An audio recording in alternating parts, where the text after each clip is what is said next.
मैं आपका स्वागत करता हूँ रिइंकार्नेशन की एक नए मानवा सीरीज में। लेकिन बाकी सीरीज की तरह नहीं, जहाँ मेन हीरो किसी पावरफुल ड्रैगन या किसी पावर ट्री या फिश या स्केलेटन या किसी फीमेल में रिइंकार्नेट हो जाता है। यहाँ हमारा मेन कैरेक्टर दुनिया के सबसे कमजोर जीव में रीबॉर्न होता है। तो चलिए लाइट्स डिम करके अपनी कहानी शुरू करते हैं। क्या हुआ, मैं कहाँ हूँ? एक आदमी बिना कपड़ों के कुछ एंजॉय कर रहा है। आपकी तरह वो भी इस स्थिति में आराम महसूस कर रहा है। फिर उसने कुछ आवाज सुनकर अपनी आंखें खोलीं। उसने सोचा ये पापा होंगे, लेकिन ये एक साधारण ब्लू पैनल है। ये उसका स्वागत करता है और पहले से ही उसका नाम और उसकी पिछली जिंदगी के सारे राज जानता है। एंथनी इस अच्छे व्यवहार से प्रभावित हुआ क्योंकि उसने अपनी पिछली जिंदगी में किसी को इतना अच्छा नहीं पाया।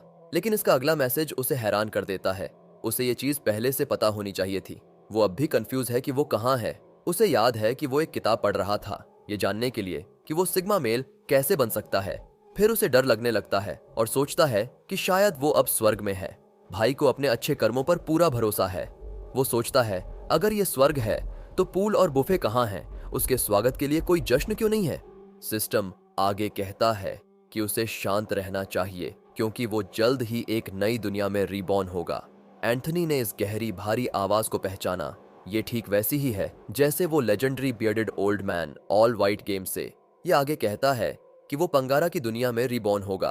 अब उसकी किस्मत पूरी तरह से उसकी किस्मत पर निर्भर करती है। एंथनी उत्साहित हो जाता है।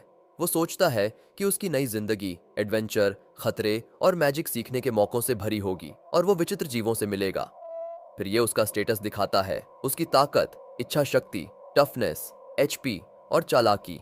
उसे लगता है कि ये उसके पसंदीदा गेम्स का प्रोटैगनिस्ट बनने जैसा है। फिर उसने अपने अजीब स्किल्स पर ध्यान दिया। उसके पास कोई मैजिक पावर नहीं है, इसलिए वो मैजिशियन नहीं बन सकता। उसके पास सिर्फ बाइट फोर्स और एसिड शॉट है, जो सिर्फ खाने इकट्ठा करने के लिए उपयोगी हैं। असल में वो एक वर्कर एंट बनने जा रहा है। एंथनी ये सुनकर हैरान हो जाता है और सोचता है कि क्या उसने कोई बुरा काम किया है जिससे उसे ये सजा मिली है। लेकिन ये मुमकिन नहीं है क्योंकि वो बहुत ज्यादा सिंगल है। उसके पास अपना दर्द बांटने के लिए एक भी दोस्त नहीं था। उसे इस बुरी किस्मत का कारण समझ में नहीं आया। सिस्टम उसे आगे बढ़ने और अपनी नई यात्रा शुरू करने को कहता है, लेकिन वो एंट बनने से इनकार कर देता है। तो सोल इनिशियलाइजिंग प्रोसेस जबरदस्ती शुरू हो जाता है। जैसे ही काउंटडाउन खत्म होता है, सिस्टम ने सोल ट्रांसफर प्रोसेस पूरा कर दिया। अब वो अपने शरीर को महसूस करने लगता है। उसे चिपचिपाहट और हर तरफ से दबाव महसूस होता है। वो इस पर विश्वास नहीं करना चाहता, लेकिन वो वास्तव में एक एंट के रूप में रीबॉर्न हो गया है। फिर वो अपने शरीर के हिस्सों की जांच करने लगता है। पहले उसके सभी 6 पैर अपने अपने स्थान पर थे, फिर उसके 2 एंटेनाए। फिर वो इस नए शरीर को संचालित करने की कोशिश करता है, एक पेट एंट के मालिक से खुद एक एंट बनने तक। उसे अपनी जिंदगी में डिमोशन मिल गया। इसके अलावा वो इस अंधेरे जगह के अंदर है। सब कुछ पूरी तरह काला है और उसकी दृष्टि भी धुंधली है। तो वो रोशनी की तरफ बढ़ने लगता है। उसे एहसास होता है कि वो अभी भी रंगों को पहचान सकता है क्योंकि वो पहले से ही यहाँ है। इसलिए वो इस शरीर का पूरा उपयोग करने का फैसला करता है। उसे अजीब महसूस होता है, लेकिन वो हवा की धाराओं को सूंघने में सक्षम है। उसने अपने घर का नक्शा तैयार कर लिया, लेकिन उसे कहीं भी फेरोमोन्स की गंध नहीं मिली। फिर उसने अपने साथियों के बारे में सोचा, क्योंकि वो इस जिंदगी में भी सिंगल नहीं रहना चाहता। कुछ समय बाद उसे आखिरकार गंध मिल गई, तो वो तेजी से अपने साथियों से मिलने के लिए दौड़ पड़ता है, क्योंकि वो सोचता है कि अगर उसने उनसे मिलकर काम कर लिया तो कुछ भी बुरा नहीं हो सकता। वो आशावादी रूप से कहता है वो किसी भी काम में उनकी मदद करने के लिए तैयार है और उनकी कॉलोनी की महिमा के लिए उनकी सहायता करेगा। लेकिन डर जाता है वास्तविक स्थिति देखकर। उसके साथी पीटे जा रहे थे इस मस्कुलर जिम लवर रेप्टाइल द्वारा। डर से वो चिल्ला उठता है। छिपकली मुस्कुराती है और चींटियों को निगल जाती है। वो बस यहाँ अपना प्रोटीन इंटेक पूरा करने आया है, लेकिन एंथनी इस चीज को स्वीकार नहीं करना चाहता। वो बस प्रार्थना करता है कि ये मस्कुलर आदमी उसे नोटिस न करे। वो सोचता है एक सिंगल एंट के रूप में वो क्या कर सकता है। फिर उसे याद आता है कि वो एक काम कर सकता है, और वो है पूरी ताकत से भाग जाना। वो अपने जूतों को जलाकर भागता है, फिर नियंत्रण से बाहर हो जाता है और अपने सिर को जमीन पर पटकता है। हालांकि वो उस मॉन्स्टर से भागने में सफल रहा, लेकिन ये असंभव नहीं है कि कोई और जल्दी से एक स्नैक लेने के लिए आ जाए। फिर उसे एक आइडिया आता है और अपनी डिगिंग एबिलिटी का उपयोग करने लगता है। लेकिन क्योंकि चींटियां अपने मैंडिबल्स का उपयोग करके खुदाई करती हैं, लेकिन उसके पास वो नहीं है, तो वो अपने चेहरे का उपयोग करता है और खुदाई शुरू करता है। आश्चर्यजनक रूप से वो 7 इंच खुदाई करने में सफल रहा। फिर एकदम सही जगह में प्रवेश करके उसने एंट्रेंस बंद कर दिया। आखिर में उसे कुछ सांस मिली। वो बस यही उम्मीद करता है कि ओ जायंट लिजर्ड उसे ढूंढ न पाए। उसे समझ नहीं आ रहा है कि वो यहाँ कैसे आया। नई चींटियां आमतौर पर एक कॉलोनी के अंदर जन्म लेती हैं, जहाँ पूरी गार्डिंग आर्मी होती है, और उसकी गरीब साथी चींटी की हालत देखकर ऐसा लगता है कि वो अकेला नहीं है जो इन बुरी परिस्थितियों में गिर गया है। उसे समझ में आता है कि ये एक रेड है। उसे याद आता है कि उसके सिस्टम ने कुछ स्किल पॉइंट्स और बायोमास के बारे में बताया था, तो वो इस लंबी मैनुअल को चेक करता है। इस कंटेंट को इग्नोर करते हुए चलिए आगे बढ़ते हैं। उसे समझ में आता है कि उसके पास स्किल पॉइंट्स और बायोमास हैं जिन्हें वो खर्च कर सकता है, और अगर ये एक गेम लाइक सिचुएशन है तो उसे कुछ मेन्यू खोलने में सक्षम होना चाहिए। तो उसने स्पाइडरमैन जैसी पोस्चर आजमाई ये जानने के लिए, लेकिन ये काम नहीं किया, जिससे उसकी घबराहट और बढ़ गई। लेकिन वो अभी भी मोटिवेटेड है और अपनी पूरी कोशिश करने के लिए तैयार है। वो अलग अलग प्रकार के जेस्चर्स आजमाता है और आखिरकार उसकी किस्मत चमकी और स्टेटस बार खुल गया। उसे ये बहुत इंटरेस्टिंग लगा। हालांकि उसे नहीं पता कि ये नंबर्स हाई हैं या लो, लेकिन अब वो अपना स्टेटस देख सकता है। उसकी नज़र पहले ग्रिप पर पड़ी। वो सोचता है कि ये शायद किसी चीज़ को पकड़ने की क्षमता हो सकती है। जैसे ही उसने स्क्रीन पर क्लिक किया, डिटेल्स सामने आ गईं। ग्रिप वो एबिलिटी है जिससे वो किसी चीज़ को पकड़ सकता है। इसके साथ वो दीवारों पर चलने में सक्षम हो जाएगा। जैसे ही उसने अपनी स्किल डिटेल्स पढ़ी, उसकी एक्साइटमेंट 7वें आसमान पर पहुंच गई और वो उस बूढ़े आदमी को आशीर्वाद देने लगा जो इस सिस्टम को संभाल रहा है। हालांकि उसे नहीं पता क्या ये वही बूढ़ा आदमी है या नहीं। उसके बारे में छोड़कर उसने सिस्टम की तारीफ की जिसने उसे ये सारी यूनिक एबिलिटीज दी हैं। उसने एक एक करके अपनी सभी एबिलिटीज को टेस्ट किया। उसे पता है कि पृथ्वी पर चींटियों की कई स्पीशीज हैं जो अपने पीछे से फॉर्मिक एसिड शूट कर सकती हैं। वो खुद को उसी मॉन्स्टरस स्पीसीज से मानता है। अगर वो इस स्किल को मास्टर कर लेता है तो शायद वो उस रेप्टाइल को उसके अटैक से बचकर हरा सकता है। लेकिन उसे अब भी इस बारे में यकीन नहीं है, क्योंकि बाइटिंग, क्रॉलिंग, डिगिंग और एसिड शूट करना सबसे बेस्ट टूल्स नहीं हैं। सबसे महत्वपूर्ण चीज जो उसके पास नहीं है वो है जानकारी, जैसे कि वो है कहाँ और इस जगह में किस तरह के जीव रहते हैं, चींटियों और रेप्टाइल्स के अलावा। क्योंकि उसके पास बात करने की क्षमता नहीं है तो उसके पास कोई और विकल्प नहीं है, लेकिन उसे अपनी जानकारी खुद इकट्ठा करनी होगी। लेकिन वो डरता है क्योंकि उसे नहीं पता कि कितने अज्ञात भयावह प्राणी उसके बाहर इंतजार कर रहे हैं। सिर्फ इस विचार से वो डर जाता है, तो वो खुद को शांत करता है, क्योंकि पैनिक उसे कोई मदद नहीं करेगा। एक जंगली प्राणी के रूप में उसे केवल एक ही चीज करनी है, वो है सरवाइव करना। उसने पहले ही अपनी बेस सेल्फ को समझ लिया है, उसकी बेस स्किल्स को। अब उसे सिर्फ अपनी स्किल पॉइंट्स उन पर खर्च करनी है, लेकिन उसे नहीं पता कैसे। जैसे ही उसने सोचा, एक नोटिफिकेशन पॉपअप हुआ। उससे पूछ रहा है कि क्या वो अपनी स्किल पॉइंट्स खर्च करना चाहता है। इसके पॉजिटिव बिहेवियर के कारण वो अपने सिस्टम से और भी ज्यादा प्यार करने लगा। उसके पास केवल एक ही स्किल पॉइंट और साथ ही बायोमास भी है। सिस्टम उससे पूछता है कि क्या वो कोई नई स्किल अनलॉक करना चाहता है या पुरानी स्किल को अपग्रेड करना चाहता है। और बायोमास उसके शरीर के एवोल्यूशन के लिए खर्च किया जा सकता है। कई स्किल्स खरीदने के लिए उपलब्ध हैं जो उसके लिए किसी एक को चुनना मुश्किल बना देता है। फिर उसने बायोमास अपग्रेडेशन की जांच की। एक पल के लिए सोचने के बाद आखिरकार उसने अपना चुनाव कर लिया।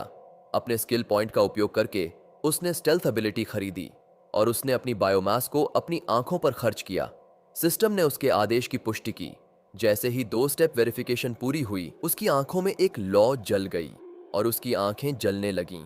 वो दर्द से चिल्लाने लगा और जमीन पर लौटने लगा, लेकिन वो इस दर्द को बुरा सौदा नहीं मानता, क्योंकि किसी की दृष्टि में सुधार करना हमेशा के लिए लग जाता है उसी परिणाम को प्राप्त करने के लिए। अब जब उसने काउंटर मेजर्स हासिल कर ली हैं, वो अपनी एक्सप्लोरेशन जारी रखता है। उसके आसपास सब कुछ साफ है, वहां धूल का कोई निशान नहीं है या सड़क पर रैपर्स भी नहीं है। फिर वो 2 रास्तों के किनारे आ गया। जहां दाएं वाले में उस जानवर ने उसके साथी को खा लिया था, तो वो वहां नहीं जाएगा, इसलिए उसने बाएं गुफा को चुना। फिर वो रेंगता है और इस ट्रैकिंग यात्रा का आनंद लेता है। वो रेंगता है और चढ़ता है और अपने नए शरीर के पूरी तरह से अभ्यस्त हो जाता है। अपनी नई आंखों के साथ वो थोड़ा बेहतर देख पाता है। वो नहीं समझता ये ट्विस्टिंग वेन्स जैसी नीली रोशनी क्या है। वो ये भी देख सकता है उसके शरीर के साथ क्या हो रहा है समय के साथ। एक नवजात चींटी का सॉफ्ट व्हाइट एक्सोस्केलेटन समय के साथ कठोर हो जाएगा। जैसे ही वो छेद से बाहर निकलता है, चमकदार रोशनी के कारण उसे देखना मुश्किल हो रहा है। यहाँ एक भूमिगत जल प्रवाह है और इस छोटी चींटी के लिए यह विशाल है। लेकिन फिर वो डर गया नजदीकी राक्षसों को देखने के बाद, क्योंकि वह यहाँ सबसे कमजोर प्राणी है। उसकी स्टेल्थ स्किल के साथ वो अधिक समय तक नहीं टिक पाएगा। दृष्टि के मामले में खराब दृष्टि होना वास्तव में पेट में दर्द के समान है, क्योंकि वह इंसान की दृष्टि का आदी हो गया है। इसलिए उसके लिए यह बहुत असहज था। इसलिए उसने अपनी दृष्टि को संशोधित किया। जहां तक स्टेल्थ एबिलिटी चुनने का सवाल है, चूंकि चींटियां एक ग्रुप में काम करने वाली स्पीशीज हैं, इसलिए उनके लिए किसी भी खतरे की स्थिति में छिपना असंभव है। इसलिए उसने इस तरह की स्थिति से अपनी जान बचाने के लिए स्टेल्थ को चुना। एक पल के बाद उसकी त्वचा पूरी तरह से लाल हो जाती है। फिर उसने एक तेज और भयानक फ्रीक्वेंसी पकड़ी तो उसने अपनी ग्रिप का उपयोग करके उसे नजदीक से देखने का निर्णय लिया। वो सीलिंग पर पहुंचा और सोर्स की खोज शुरू कर दी, लेकिन ये नीली रेखाओं की वजह से वो कुछ मुश्किल से ही देख पा रहा था। फिर उसने उन बूंदों पर ध्यान दिया जो पानी की सतह पर गिर रही थीं, और सोचा कि क्या यही वह चीज है जो उसने सुनी थी। लेकिन वो कुछ और था। इसलिए उसने गहराई से ध्यान केंद्रित करना शुरू कर दिया और जल्द ही पास के मॉन्स्टर्स की आवाजें पकड़ लीं। वो सोचता है कि वो इतना मूर्ख कैसे हो सकता है। बिल्कुल, ये मॉन्स्टर्स ही वो आवाजें बना रहे थे। ऐसा लग रहा है कि वो भेड़िया उसे देख चुका है। इसलिए उसने जल्दी से पीछे की तरफ चट्टान के पीछे जाकर छिपने का फैसला किया। वो समझ नहीं पाता कि ये भेड़िया कीड़े क्यों खा रहा है। क्या उसने लायन किंग देखा है? लेकिन हमारा प्रोटो उस मुश्किल स्थिति से बच गया। अब वो अपनी नई एबिलिटी का परीक्षण करने के लिए और उसे स्टेल्थ मोड में सक्रिय कर देता है। उसका शरीर अब पारदर्शी हो गया है। अब वो कोई भी शरारती काम कर सकता है। लेकिन पहले उसने शांति से निरीक्षण करने का निर्णय लिया। उसने पहले ही उस गंदे भेड़िए पर एक अच्छी नजर डाली थी। फिर उसने अपने सबसे बड़े दुश्मन लिजार्ड बीस्ट पर ध्यान दिया। उसने इसे होम व्रेकर और बेबी स्नेचर नाम दिया।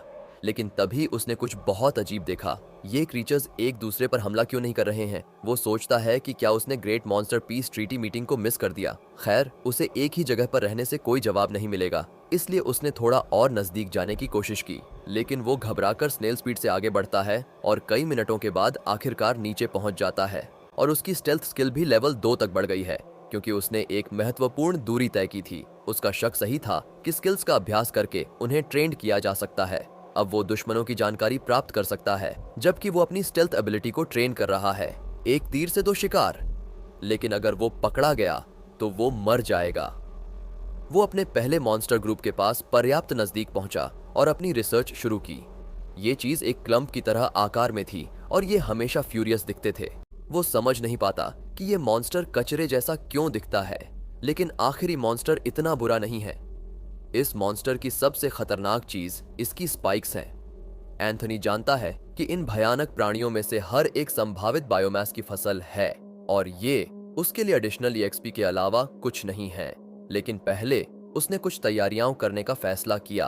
अगले कुछ घंटों में उसने ध्यानपूर्वक पुल के ऊपर रहते हुए अपनी स्थिति को छिपे रहने के लिए बार बार बदला। उसने देखा कि ये क्रीचर्स कैसे चलते हैं, और नहीं, जहां क्रीचर्स उसके बाद गए वहां का विवरण। अपने पहले 1 घंटे के ऑब्जर्वेशन में उसने देखा कि सेंटीपीड और क्रोका बीस्ट उसी स्थान की ओर गए। अगले घंटों में भेड़िया लिजर्ड बीस्ट दक्षिणी छोर पर एक छोटे से टनल की ओर गया, और अंत में स्पाइकी लिजर्ड दीवार पर रेंग कर गायब हो गया। चूंकि वो एक और वॉल ड्वेलर है, उसने इसे अपना स्टेप ब्रदर मान लिया। फिर उसकी स्टेल्थ स्किल भी लेवल 3 तक बढ़ गई और वो अपने बेस पर वापस आ गया। हालांकि वो कुछ आराम करना चाहता है, लेकिन फिर भी वो और काम करने चला जाता है और अपना डिगिंग मोड सक्रिय करता है। पहले वो कुछ और ब्रीदिंग रूम बनाना चाहता है। उसने गड्ढा खोदा, फिर उसे इंट्रूडर से सुरक्षित रखने के लिए बंद कर दिया। वो वही काम करता रहा और जल्द ही उसकी डिगिंग स्किल भी लेवल 2 तक पहुंच गई। अपना काम पूरा करने के बाद आखिरकार वो थोड़ी राहत की सांस ले सका। जल्द ही उसे लगा कि उसे नजरअंदाज कर दिया गया है। उसका पेट गुर्राने लगा क्योंकि उसे भूख लगी थी। तो उसने फैसला किया कि वो अपना पहला शिकार करने जाएगा, और उसने पहले ही अपना टारगेट तय कर लिया है। कुछ समय के बाद वो गुफा में वापस आया और उसे बहुत भूख लगी है। उसका खाली पेट लगातार शोर मचा रहा था। उसने अपने पिछले जीवन में खाई गई सभी स्वादिष्ट चीजों को याद किया। वो जल्द ही फिर से होश में आ गया। आखिरी चीज जो उसने देखी थी वो वॉल लिजर्ड थी, लेकिन उसने इसे एक रसदार मांस के टुकड़े के रूप में देखा, जबकि सेंटीपीड उसे नूडल के गुच्छे की तरह लग रहा था। उसे इस समस्या का समाधान करना होगा। इससे पहले कि वो अनजाने में किसी रैंडम बीस्ट को चबा डाले और उनसे खुद को मरवा डाले। उसने अपने अगले मूव की तैयारी में बहुत समय बिता दिया, लेकिन अब उसका पेट उसकी राह में आ रहा है। उसने पूरे 2 दिनों तक इस गुफा के हर पहलू का विस्तार से अध्ययन किया। वो इतने लंबे समय तक उल्टा लटका रहा कि वो लगभग पानी में गिर ही गया। ये ऐसा स्विमिंग पूल है जिसे वो कभी भी एंजॉय नहीं करेगा, लेकिन उसकी सभी मेहनत और समर्पण के लिए धन्यवाद। उसकी स्टेल्थ स्किल लेवल 4 तक पहुंच गई और उसकी डिगिंग एबिलिटी लेवल 3 तक पहुंच गई। उसे लगातार आगे बढ़ते रहना है और एक शैतानी मुस्कान के साथ अब वो तैयार है, लेकिन उसे जल्द से जल्द अपना पहला शिकार पकड़ना है। उसकी एंटेनाई ने टारगेट का पता लगा लिया, वो उसे सूंघ भी सकता है, तो उसने एक एम्बुश की तैयारी की।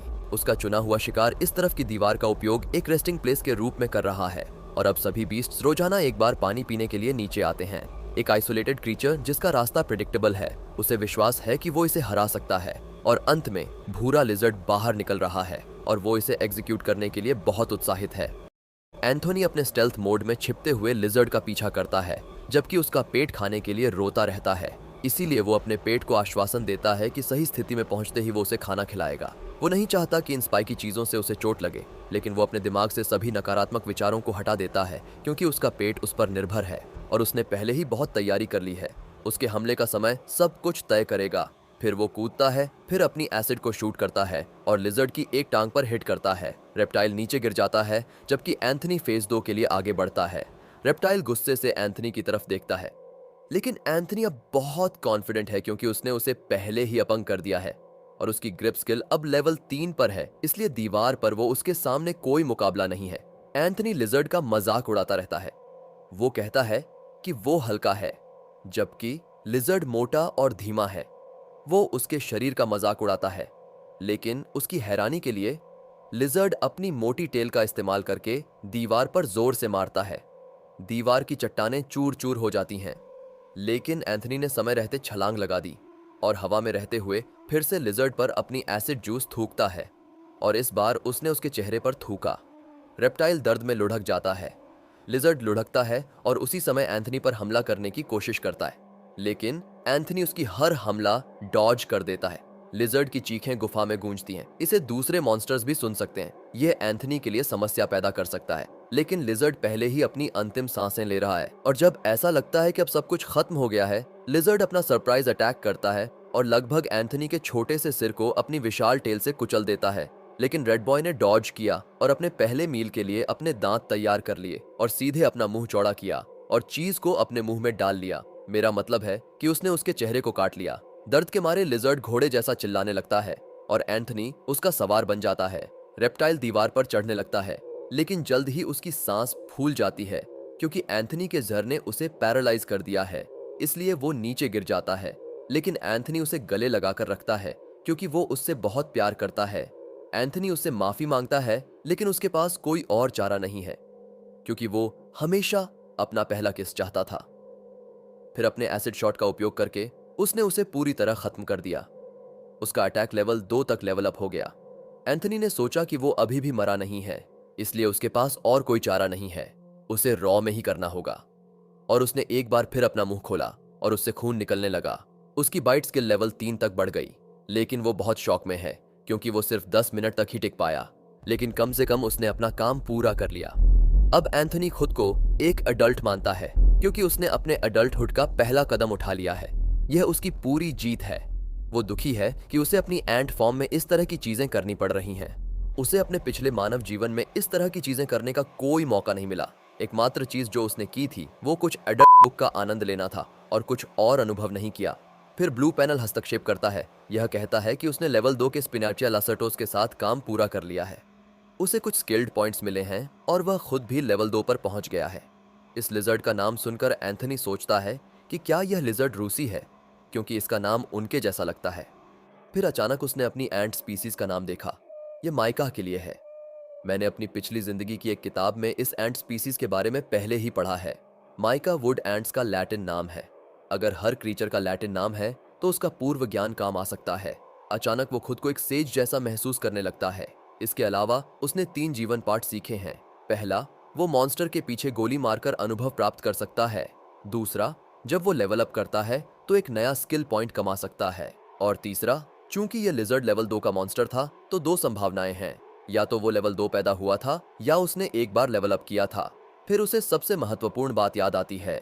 यहाँ आने का कारण वो है खाना। तो वो उसे खाना शुरू कर देता है जब तक कि उसके पीछे एक भी शिट नहीं बचता। हालांकि एंथनी खाने के लिए आभारी है, लेकिन उसका स्वाद बिना नहाए हुए फिश जैसा है। वह इस स्वाद को अपने स्टमक में बमुश्किल ही सहन कर पाता है। फिर से सिस्टम उसे सूचित करता है कि उसने एक और बायोमास सोर्स प्राप्त कर लिया है। एंथनी इतना भरा हुआ महसूस करता है कि वह पूरे हफ्ते बिना खाए रह सकता है। अजीब स्वाद के बावजूद उसे एक स्किल और बायोमास पॉइंट प्राप्त करके खुशी मिलती है, एक साधारण सी खुशी उसके जैसे प्राणी के लिए। भूख मिटाने के बाद वह चुपचाप वहां से निकल जाता है। कुछ ही समय बाद बीस्ट्स फिर से पूल के पास इकट्ठा हो जाते हैं। उन्हें यह भी पता नहीं चलता कि उनके राइवल्स में से एक गायब हो चुका है।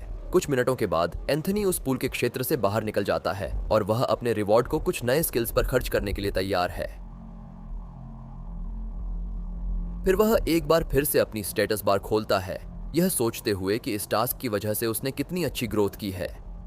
इस दुर्भाग्यपूर्ण जीवन में वह सभी बाधाओं के खिलाफ जीवित रहने में सक्षम रहा।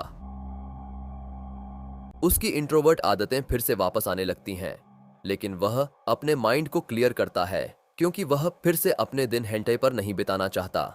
वह सोचता है कि क्या इस दुनिया में कोई एंट हेंटाई है। मजाक से हटकर वह सोचता है कि इस बार वह अपने बायोमास पॉइंट्स कहां खर्च करेगा। लेकिन फिर बिना ज्यादा सोचे समझे वह अपनी आंखों को इवॉल्व करने का फैसला करता है। सिस्टम पूछता है कि क्या वह सच में अपनी आंखों पर यह पॉइंट्स खर्च करना चाहता है। एंथनी जल्दी से उसे ऑर्डर करता है कि ऐसा कर दो। कुछ पल के दर्द और सफरिंग के बाद, हालांकि उसे यह पेन पसंद नहीं है, लेकिन एचडी क्वालिटी में उन चीजों को देखने के लिए उसने इस इंटेंस पेन को सहन कर लिया। लेकिन उसकी नजर अभी भी एवरेज ह्यूमन आईसाइट से कहीं पीछे है। फिर भी उसे अब इससे मैनेज करना होगा। अब उसे अपने स्किल पॉइंट को खर्च करना है और उसके माइंड में पहले से ही एक स्किल है। वह स्किल है टनल सेंस। वह इसे सीखकर खुद को और अधिक सिक्योर महसूस करेगा। इस स्किल से वह उन क्षेत्रों का पता लगा सकेगा जहां वह भविष्य में जीवित रह सकेगा। टनल सेंस उसे एसेंशियली उसकी रेंज को ब्रॉड करने में मदद करेगा और उसे सुरक्षित उसके गंतव्य तक पहुंचने में सक्षम बनाएगा। फिर से सिस्टम पूछता है कि क्या वह सच में इस स्किल को सीखना चाहता है। चेहरे पर एक शरारती मुस्कान के साथ वह कहता है, हाँ। स्किल डाउनलोड करने की फीलिंग पूरी तरह से बॉडी मॉडिफिकेशन प्रोसेस से अलग होती है। ऐसा महसूस होता है जैसे उसके बालों में पानी बह रहा हो, जो वह अपनी कमजोर आंखों से नहीं देख सकता। सिस्टम इसकी कंप्लीशन की सूचना देता है। एंथनी मानता है कि यह स्किल उसके प्लान के अनुसार वास्तव में मदद करेगी, लेकिन एक्सप्लोरेशन से पहले वह एक अच्छी नींद लेने का फैसला करता है ताकि वह अपनी स्टैमिना को रिस्टोर कर सके। आखिरकार उसने अभी अभी एक पुअर 10 मिनट परफॉर्मेंस दी थी। दूसरी ओर कोई झाड़ियों से आ रहा है, एक आदमी और एक औरत, केवल दोनों ही और कोई नहीं। जैसे ही वह विस्पर सुनता है, उसे लगता है कि वह कुछ देख रहा है, लेकिन वह खुद से कहता है कि यह उसके माइंड की डर्टी ट्रिक है। वापस लाल राक्षस पर आते हैं। वह आराम से सो रहा है। उसे ऐसा लगता है कि वह एक सॉफ्ट और कोजी क्लाउड पर सो रहा है। बस जब वह इस चीज का आनंद ले रहा होता है तो क्लाउड पलट जाता है और उसके साथ एक कॉमन ड्रीम ट्रॉमा होता है। वह अपने बेड से गिर जाता है और फिर से अपना सिर जमीन पर पटक लेता है। उसे इसकी उम्मीद नहीं थी और वह फिर से मोटिवेशन के साथ उठ खड़ा होता है, इन गुफाओं की खोज के लिए तैयार। द ग्रेट लियोनार्डो द एंची अब अपने अगले शिकार की तलाश में है, लेकिन उससे पहले वह मुस्कुराता है और कुछ ट्राई करने का फैसला करता है। फिर से वह हर स्पाइडरमैन पोस्चर का उपयोग करता है और अपनी मेन्यू बार खोलने की कोशिश करता है, लेकिन यह फेल हो जाता है। फिर वह खुल जा सिम सिम कहता है मेन्यू बार खोलने के लिए, लेकिन फिर भी फेल हो जाता है। उसने वास्तव में उम्मीद की थी कि यह काम करेगा। वह वास्तव में इंफॉर्मेशन बार खोलने की कोशिश कर रहा है, लेकिन फिर वह ओवरथिंकिंग से खुद को रोकता है और फिर वह फ्लिप करता है और आयरन मैन पोज देता है और कहता है एवेंजर्स असेंबल। इंफॉर्मेशन बार खुल जाती है। वह उत्साहित हो जाता है क्योंकि उसे पता था कि गांडाल्फ आयरन मैन का फैन है। यह लिजर्ड स्पनेट्टा लेटरटॉस का मतलब थॉर्न लिजर्ड होता है और इसकी स्पाइन्स में वेनम होता है, लेकिन यह थोड़ी जानकारी उसे निराश करती है। लेकिन यही एक बेसिक प्रोफाइल के बारे में सच्चाई है। उसने सोचा था कि वह इंफॉर्मेशन बार से अधिक जानकारी प्राप्त कर सकता है, लेकिन वह नहीं कर सकता। उसने सोचा था कि वह अन्य मॉन्स्टर्स के बारे में भी जानकारी प्राप्त कर सकता है, लेकिन उसके पास कोई और विकल्प नहीं है सिवाय इसके कि पहले उन्हें शिकार किया जाए। इसलिए वह और अधिक जानकारी एकत्र करने के लिए तैयार हो जाता है। एक और दिन और एक और मॉन्स्टर उसका अगला शिकार बनने के लिए तैयार है। उसने सेंटीपीड्स पर ध्यान दिया और वे बहुत भद्दे हैं, लेकिन जब उसने उन्हें अपनी अल्ट्रा मैक्स प्रो आई से देखा तो वे अब भी भद्दे ही दिखे, लेकिन पूल का पानी पहले से थोड़ा ज्यादा चमक रहा है। फिर उसके दिमाग में एक विचार आता है। वह यहाँ कई दिनों से है, लेकिन उसे अभी तक पानी की प्यास महसूस नहीं हुई, चाहे वह खाना खाए या अपना पिछवाड़ा रगड़े। वह सोचता है कि क्या यह इन राक्षसों की वजह से है, लेकिन वह भी उनके जैसा ही एक राक्षस है, तो फिर उन्हें प्यास क्यों लगती है जबकि उसे नहीं। इसके पीछे जरूर कोई कारण होना चाहिए, इसलिए वह इस रहस्यमय पानी की जांच करने का फैसला करता है। धीरे धीरे बिना किसी शोर के वह इन सेंटीपीड से बचते हुए नीचे की ओर बढ़ता है। वह सोचता है कि पहले की तुलना में यहाँ और भी ज्यादा राक्षस हैं और सभी छिपकली की तरह दिखते हैं। फिर एक भेड़िया उस पर नजर डालता है, लेकिन भेड़िया आगे कोई कदम नहीं उठाता। इससे एंथनी भ्रमित हो जाता है और पीछे मुड़कर देखता है कि सेंटीपीड्स ने उसका रास्ता रोक दिया है। वह बेहद डर जाता है। भले ही वे बहुत ही खतरनाक दिखते हैं और किसी भी समय उसे मार सकते हैं, लेकिन उन्होंने उसे छुआ तक नहीं। एंथनी ने पहले से ही ऐसी बातों की उम्मीद की थी। उसकी थ्योरी के अनुसार भले ही ये प्रतिद्वंदी जानवर एक दूसरे से मिलते हों, वे कभी हमला नहीं करते। झील की सीमा के बाहर कई संघर्ष होते हैं, लेकिन झील के पास कुछ नहीं होता। इस पानी के स्रोत में जरूर कुछ खास बात है और वह नहीं सोचता कि राक्षसों के अजीब व्यवहार का कारण सिर्फ पानी की अधिकता है। पानी को देखने के बाद भी वह कुछ समझ नहीं पाता और वह इस पानी को किसी लैब में टेस्ट भी नहीं कर सकता। भले ही वह इसे पीना नहीं चाहता, लेकिन फिर भी वह मजबूर होकर अपना मुंह पानी में डालता है। लेकिन जैसे ही उसकी जीभ पानी को छूती है, उसे जलन महसूस होती है। वह सोचता है कि क्या यह हाइड्रोक्लोरिक एसिड है। उसे समझ नहीं आता कि ये प्राणी इस दर्दनाक जलते हुए मौत के पानी को पीने क्यों आते हैं। उसे समझ नहीं आता कि उनके साथ क्या गलत है, लेकिन फिर वह कुछ और अजीब देखता है। इस जलन के अलावा उसके स्वास्थ्य में कोई बदलाव नहीं हुआ। उसने सोचा था कि इस पानी को पीने के बाद कुछ होगा, क्योंकि ये सभी राक्षस इस पानी के तालाब को लेकर इतने जुनूनी हैं, लेकिन कुछ नहीं हुआ। फिर वह चुपचाप लौटने लगता है, क्योंकि उसने जो करना था वह कर चुका है। लेकिन इससे पहले कि वह खुद को रोक सके, वह एक और घूंट लेने जाता है और इस बार उसने एक बड़ा घूंट लिया, जिससे उसे जमीन पर दर्द में लौटना पड़ा। जब तक उसने अपने शरीर से सारा पानी निकाल नहीं दिया, उसने कसम खाई कि वह इस चीज को फिर कभी नहीं आजमाएगा। अब जब उसने इस रहस्यमय तालाब की जांच कर ली है, तो वह इस गुफा का पता लगाने जाता है और एक नक्शा बनाना शुरू करता है। उसे सबसे घनी रोशनी वाली जगह की ओर बढ़ना है। फिर उसे किसी अन्य प्रकार के प्राणी की गंध महसूस होती है। फिर अचानक उसे एहसास होता है और वह सोचता है कि क्या यह वही है जो वह सोच रहा है। कुछ सीढ़ियां मिलने के बाद वह उनकी ओर बढ़ने लगता है। उसे अपनी आंखों पर विश्वास नहीं होता। यह उसके लिए मानव अस्तित्व का पहला प्रमाण है। वह इस दुनिया के मनुष्यों को देखने के लिए उत्साहित हो जाता है, चाहे वह इस दुनिया के मनुष्यों को देख सके, चाहे वह कुछ बौने या परियों को देख सके। लेकिन उसे समझ नहीं आता कि उन्होंने इस गुफा के अंदर एक सीढ़ी क्यों बनाई है। लेकिन वह खुद को एक आत्मव्याख्यात्मक उत्तर देता है। उसकी थ्योरी के अनुसार यह एक अक्सर उपयोग होने वाला सुरंग है, इसलिए उन्होंने इसे यात्रा करने के लिए और अधिक सुविधाजनक बना दिया है, जिसका मतलब है कि यहाँ और भी सीढ़ियां हो सकती हैं। सीढ़ियों का पालन करते हुए वह सोचता है कि वह सतह तक भी पहुंच सकता है। वह चलते रहता है और उसे और भी सीढ़ियां मिलती हैं। सीढ़ियों का पालन करते हुए वह अपनी ऊंचाई मापने लगता है, क्योंकि सीढ़ियां आमतौर पर मनुष्यों के 1 फुट के आकार की होती हैं। बहुत सारे गणना और बहुत सारे गणितीय सूत्रों का उपयोग करने के बाद उसे परिणाम मिलता है कि वह मनुष्यों की तुलना में बहुत छोटा है, शायद उनके घुटनों के आकार का। तो सभी अंदर के राक्षस जो इतने बड़े और खतरनाक दिखते हैं, वास्तव में बहुत छोटे होने चाहिए। उसने समझा कि ये सभी राक्षस आसान खेल स्तर पर हैं। फिर वह डर जाता है। अगर वे राक्षस कमजोर माने जाते हैं, तो उसे यहाँ अपनी उपस्थिति पर विचार करने की आवश्यकता नहीं है। जितना गहरा काल कोठरी जाता है, उतना ही खतरनाक राक्षस आता है। इसलिए उसने अपनी मौत की ओर न जाने का फैसला किया। इसलिए वह इस सीढ़ी से वापस लौट गया। फिर अचानक वह लैंप्स पर ध्यान देता है और अधिक उत्साहित हो जाता है। जितना वह यात्रा करता है, उतने अधिक सभ्यता के संकेत मिलते हैं। उसे समझ में आता है कि वह सतह के करीब है, क्योंकि वह काल कोठरी के अंदर जाने से बच रहा है, इसलिए यह उसके लिए अच्छा है। फिर अचानक उसका दिल तेजी से धड़कने लगता है। वह शायद किसी अन्य दुनिया के व्यक्ति से मिल सके। उसके दिमाग में बहुत सारे सवाल हैं, जैसे कि इंसान कैसे दिखते हैं, वे कौन सी नस्ल हैं, क्या वे जादू जानते हैं? क्या वे खेल की तरह कोई साहसिक गिल्ड है? उनकी भाषा, भोजन और संस्कृति क्या है? वह सोचता है कि क्या वह इस दुनिया के मनुष्यों के साथ संबंध बना सकता है। उसे यकीन है कि उन्होंने कभी भी राक्षस रूप में किसी मनुष्य को नहीं देखा होगा। जितना वह आगे बढ़ता है, गुफा संकरी हो जाती है। फिर एक रोशनी की किरण उसकी आंखों पर पड़ती है और यह पहली बार है जब उसने असली धूप देखी है। वह सिर्फ धूप का पता लगाकर बहुत उत्साहित हो जाता है और इसे एक पवित्र प्रकाश की तरह प्रार्थना करने लगता है। धूप की खोज के साथ उसने निष्कर्ष निकाला कि अब सतह बहुत करीब है। जैसे ही वह सबसे उज्जवल क्षेत्र का पता लगाता है और अधिक मानव निर्माण खोजने के लिए आगे बढ़ता है और सोचता है कि क्या यह एक गार्ड रूम है, अचानक उसने एक चमकदार लाल रोशनी देखी, लेकिन वह हिल रही है और अंत में उसके सामने कुछ असली इंसान दिखाई देते हैं। अभी के लिए यहाँ समाप्त करें। अगर आपने अब तक देखा है तो अपनी कमेंट के साथ लाल दिल जोड़ें, लेकिन चीटिंग मत करना।